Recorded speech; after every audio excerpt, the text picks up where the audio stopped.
বাঙালি খানায় সবাইকে স্বাগত জানাই। আপনারা তো অনেকভাবে শিম রান্না করে খেয়েছেন। একবার আমার মতন করে সহজ পদ্ধতিতে আপনিও শিখে নিতে পারবেন ছোট ছোট টিপস সহ। তবে এতটাই সুস্বাদু খেতে, আপনি একবার রান্না করলে বারবার রান্না করবেন।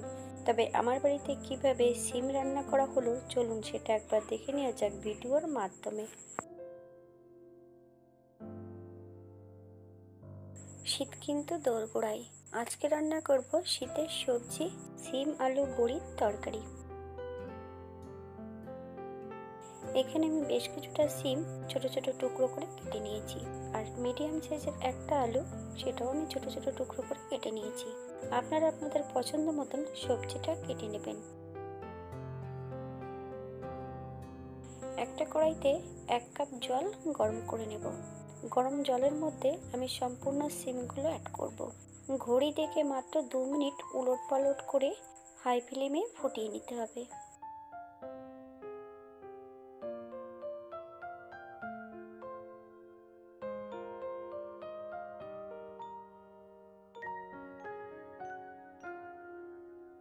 এই পর্যায়ে গ্যাসের ফ্লেমটা অফ করে দিয়ে 5 মিনিটের জন্য ঢাকা দিয়ে রেখে দেব। এইভাবে ঢাকা দিয়ে রাখলে শিমের কিন্তু নিজস্ব গন্ধটা অনেকটাই দূর হয়ে যায়। অপর দিক থেকে বেশ কিছুটা মশলা বেটে নেব। 2টো কাঁচা লঙ্কা, বেশ কিছুটা আদা, আর 2 চামচ হলুদ সর্ষে আর লাল সর্ষে একত্রে করে বেশ মিহি করে বেটে নিতে হবে।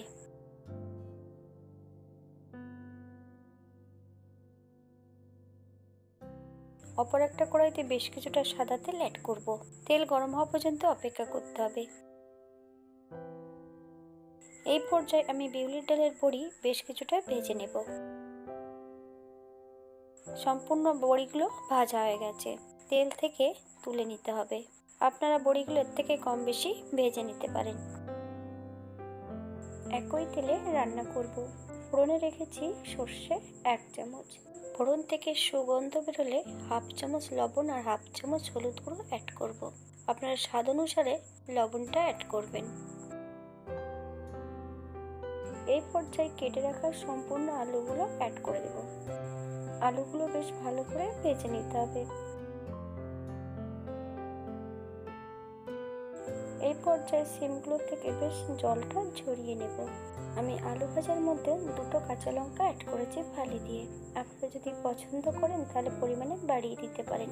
এই পর্যায়ে সম্পূর্ণ জল ছাড়ানো শিমগুলো অ্যাড করব। হাই ফ্লেমে 4 থেকে 5 মিনিটের মতন প্রথমে ভেজে নিতে হবে।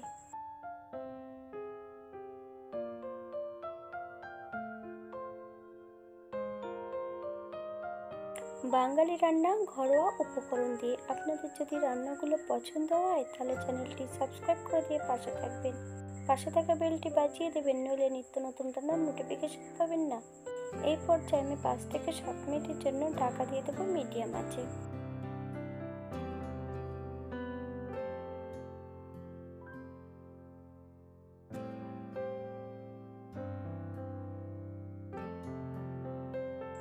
সাত মিনিট পর একটা মিডিয়াম সাইজের টমেটোর অর্ধেকটা টমেটো আমি এই পর্যায়ে অ্যাড করেছি ছোট ছোট টুকরো করে।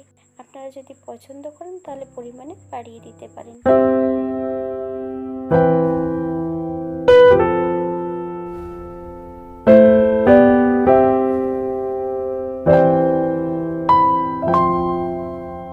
এই পর্যায়ে অ্যাড করব 1/2 কাপ জল। আপনাদের যতটা গ্রেভির প্রয়োজন আপনারা ততটা জল অ্যাড করবেন। মিডিয়াম আছে 5 থেকে 7 মিনিটের জন্য ঢাকা দিয়ে দেবো, যাতে সবজিগুলো সেদ্ধ হয়ে যায়।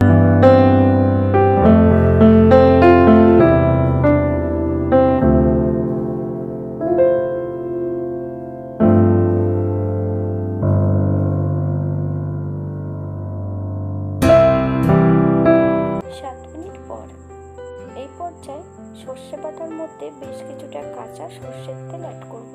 1/2 চামচ চিনি, আপনারা পছন্দ করলে বাড়িয়ে দিতে পারেন। বেশ ভালো করে মিশিয়ে নিতে হবে।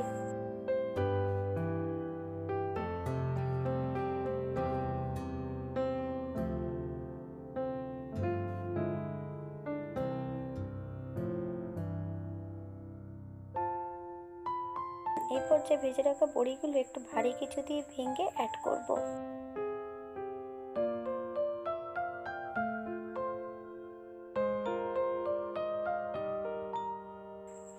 সম্পূর্ণ সর্ষে বাটাটা এই পর্যায়ে অ্যাড করে দিতে হবে। তবে সর্ষে বাটা যখনই অ্যাড করবেন একদম লো ফ্লেমে, বেশ কিছু সময় লো ফ্লেমে রান্না করে নেব। এই পর্যায়ে আর ঢাকা দেব না, তাহলে সিমগুলো বেশি নরম হয়ে যাবে।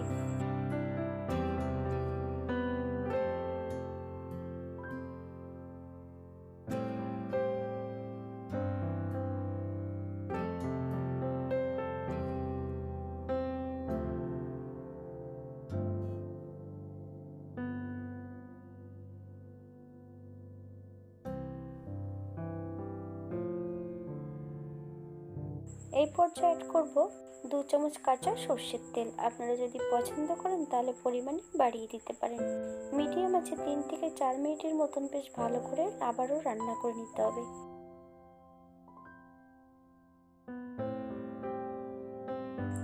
আপনারা যদি ধনেপাতা পছন্দ করেন তাহলে এই পর্যায়ে অ্যাড করতে পারেন। এই পর্যায়ে গ্যাসের ফ্লেমটা অফ করে দিয়ে 5 মিনিটের জন্য স্ট্যান্ডিং টাইম দেব, তারপর সার্ভ করব।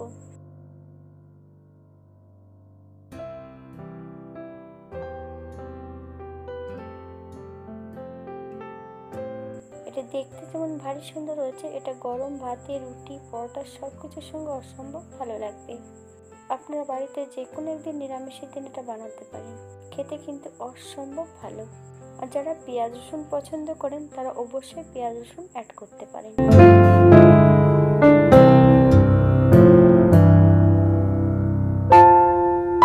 আজকের ভিডিওটি এই পর্যন্ত। সবাই সুস্থ থাকবেন, ভালো থাকবেন।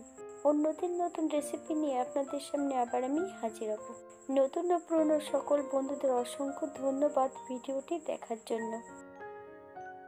যদি ভালো লাগে তাহলে একটা লাইক, কমেন্ট, শেয়ার করবেন। ভিডিও অনেকে দেখে যাচ্ছেন কিন্তু লাইক করেন না, প্লিজ একটা লাইক করবেন অন্তত।